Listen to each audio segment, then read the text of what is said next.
এই বোলতাটা কোথা থেকে আসছে আমার বাগানে, আর আমার এই গোলাপ গাছের পাতায় বসছে আর কুটকুট কুটকুট করে মুখ দিয়ে পাতাটাকে কাটছে। প্রথমে বুঝতে পারিনি, তারপর দেখছি ও মা আসছে, বসছে আর কুটকুট কুটকুট করে পাতা গোল গোল করে কাটছে। আগে ভাবতাম পাতাগুলো কে কেটে নিয়ে যায়, শোয়া পোকায় বসেছে না কি বসেছে। এখন তার উদ্ধার হলো যে এদের কর্ম, এরা আসে আবার এসে বসে, দিয়ে পাতাগুলো এরমভাবে গোল গোল করে কেটে কেটে কেটে কেটে কোথায় নিয়ে যাচ্ছে, কি করছে তার কোনো হদিশ পাইনি।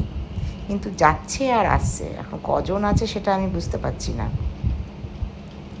কিন্তু চটজলদি যা কাটছে আর নিয়ে চলে যাচ্ছে।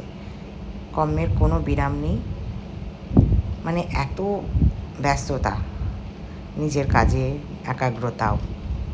আসছে, এই যে এভাবে কাটছে, মুখে করে নিয়ে উড়িয়ে চলে যাচ্ছে, দেখার মতো না।